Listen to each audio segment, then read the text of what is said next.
Rundt om i landet kommer der flere og flere sørøvertogter.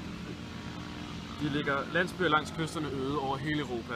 Men lige meget grufulde og morderiske de her røvertogter end måtte være, havde de altså ikke nogen større betydning for det politiske spil mellem nationerne. De forskellige lande har ikke så stor interesse i at opspore nogle af vikingetogterne, da de som regel ikke havde nogen yderligere konsekvenser for nationen. Jeg får netop nu at vide, at der foregår et angreb på Lindisfarne-klosteret. Vi stiller om til vores rapporter på stedet. Sinan. Jeg står netop nu her uden for Englands nordøstlige kyst, lidt uden for Lindisfarne, hvor angrebet er godt i gang. Blodet sprøjter, mens disse nådeløse uhyrer fra Norden bulrer deres vej gennem slagmarken og jævner alt med jorden på deres vej. Vikingerne møder ingen modstand. Munken har ingen chance mod de mægtige vikinger. De hellige munke forventede ikke at blive troet på denne måde, men de grusomme vikinger viste ingen ære og slagtede dem bare ved synet. Det ser ikke ud til, at munkene kan holde ud meget længere. En viking!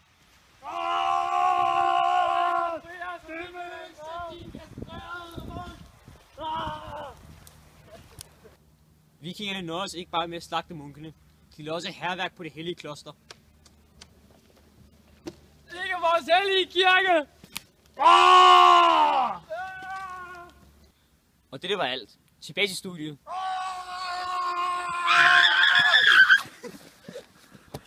Goddag og velkommen. I dag har vi fået Elias, munken fra Lindisfarne-klosteret, en af de overlevende munke i studiet.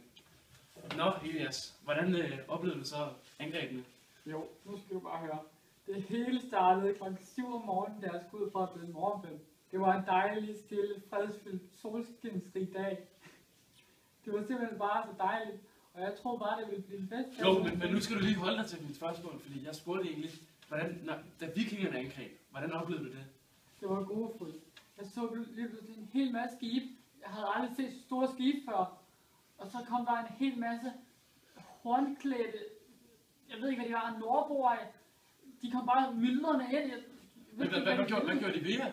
De myldrede os alle sammen. Men lavede de noget graffiti eller noget? De smadrede vores hellige kirke med deres uhumske tegn. De er nogle modbydelige bæster. Hvordan så de ud? Var de lige så grofulde, som de lyder? De var lige så grofulde, som de lyder.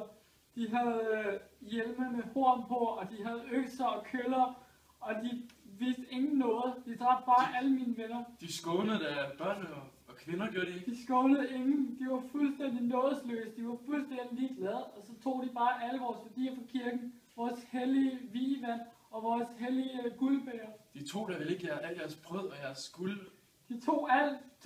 Jeg var heldig overholdet. Jeg skyndte mig væk så hurtigt jeg kunne. Hvad så med alle dine venner? Var du en kryster og en kujon for dem eller hvad? Det blev jeg nødt til for at overleve. Ellers ville jeg selv have været død den dag. Det forstår jeg godt. Hvad er det? Udenfor?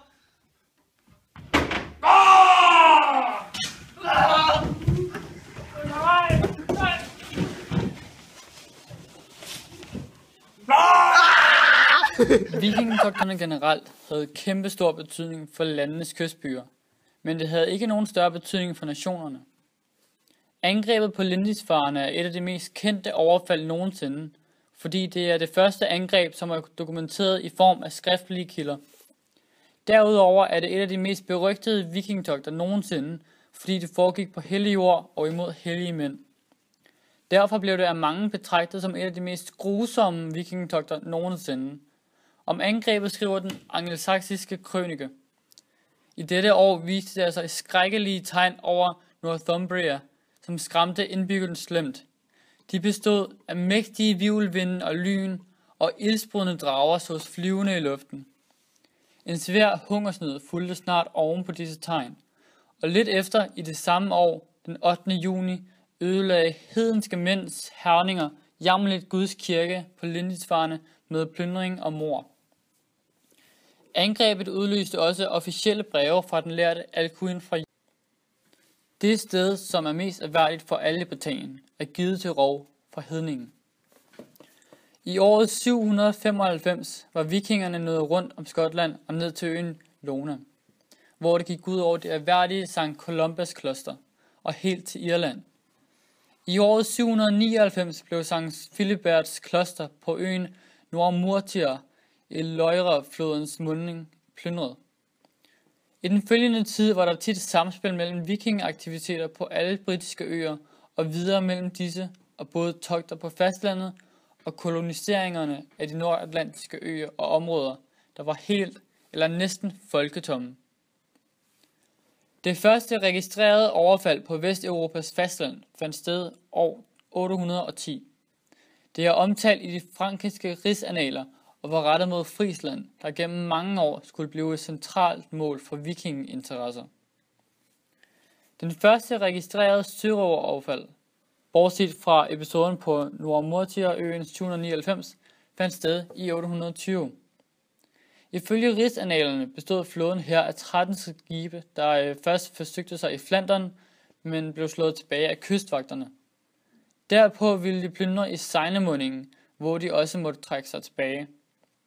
Først i Sydfrankrig, på Aquitaniens kyst, fik de held med sig og stort bytte. Det kystværn, som Karl den Store havde organiseret, var effektivt. Vikingetogterne generelt havde kæmpe stor betydning for landenes kystbyer, men det havde ikke nogen større betydning for nationerne. Angrebet på Lindisfarne er et af de mest kendte overfald nogensinde, fordi det er det første angreb, som er dokumenteret i form af skriftlige kilder. Derudover er det et af de mest berygtede vikingetogter nogensinde, fordi det foregik på hellig jord og imod hellige mænd. Derfor blev det af mange betragtet som et af de mest grusomme vikingetogter nogensinde. Om angrebet skriver den angelsaksiske krønike. I dette år viste der sig skrækkelige tegn over Northumbria, som skræmte indbyggerne slemt. De bestod af mægtige hvirvelvinde og lyn, og ildsprudende drager sås flyvende i luften. En svær hungersnød fulgte snart oven på disse tegn, og lidt efter i det samme år, den 8. juni, ødelagde hedenske mænds hærgninger jammerligt Guds kirke på Lindisfarne med plyndring og mord. Angrebet udløste også officielle breve fra den lærte Alcuin fra York til England, med påmindelse om at føre et godt levned for at undgå den gudstraf, som vikingeoverfaldene måtte være et udtryk for.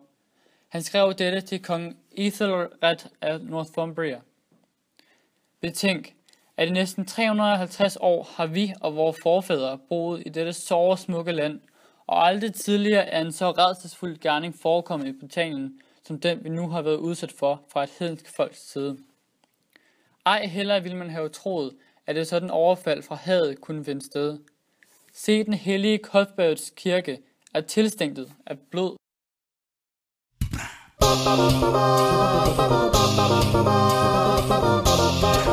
Thank you.